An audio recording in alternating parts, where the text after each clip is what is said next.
Dans l'actualité également, le monde de l'entreprise et des affaires est-il en train de devenir une jungle? Plusieurs affaires récentes d'espionnage l'ont mis en évidence. Plus personne n'est à l'abri des coups tordus, filatures, écoutes téléphoniques. Vous allez découvrir que tous les moyens semblent bons désormais pour déstabiliser un concurrent ou disqualifier un adversaire. Regardez l'enquête d'Audrey Goutard et David Dameda.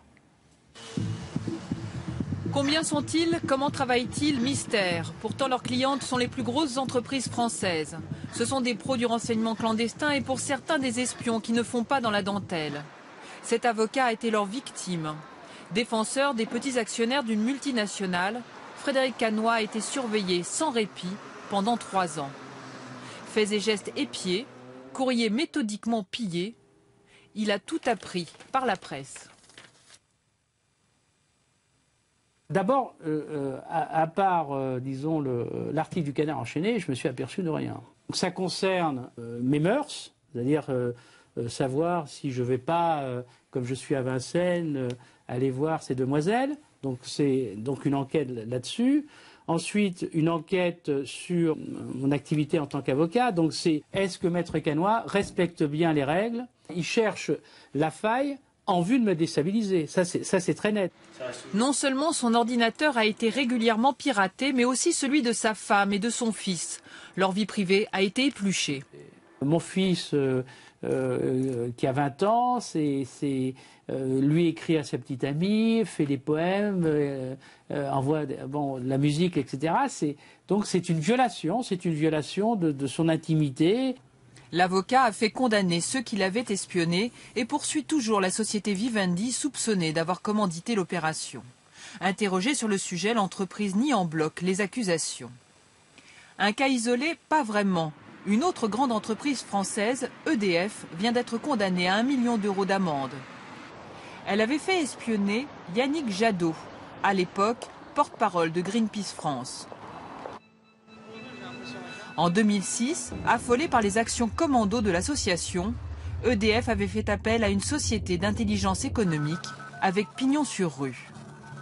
Sa mission, prévoir les opérations des écologistes. Pour y parvenir, le cabinet avait sous-traité la partie illégale de la surveillance à des pirates informatiques et des fouineurs sans scrupules.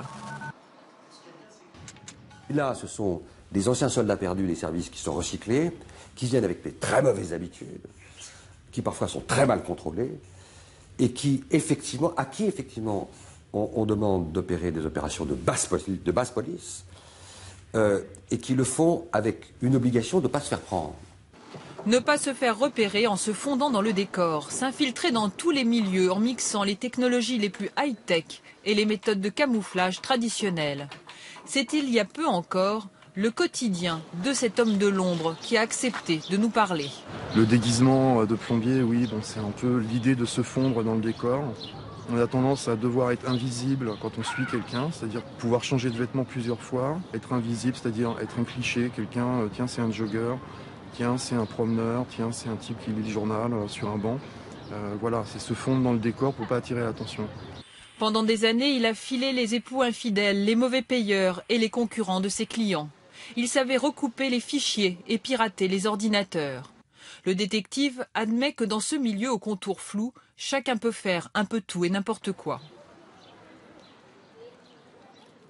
Quand il y a beaucoup d'argent et une officine qui est pas vraiment déclarée, etc., c'est là où c'est vraiment carte blanche aux pires choses. Je sais pas, même dans les faits divers, on ne sait même plus s'il n'y a pas un truc derrière, commandité.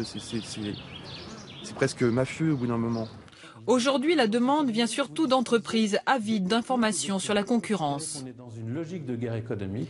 Ici, on enseigne aux étudiants un renseignement ouvert, c'est-à-dire légal, au service des sociétés. De la recherche offensive de renseignement, autrefois protégée par des marchés nationaux ou par des protections douanières, l'hypercompétitivité épargnait un certain nombre d'entreprises. Aujourd'hui, ce n'est plus le cas. Les marchés sont ouverts, sont plutôt d'ailleurs sans règles. Et donc, à cause de cela, les entreprises ont besoin, plus encore, de connaître de plus en plus de concurrents. Mais comment éviter que cette soif de renseignement dépasse les bornes? Une loi est en préparation et un Conseil national de la sécurité vient d'être créé. Pourtant, les autorités s'interrogent déjà. comment tenir un milieu où le secret est la règle. Autre titre ce soir, l'épilogue de ce drame.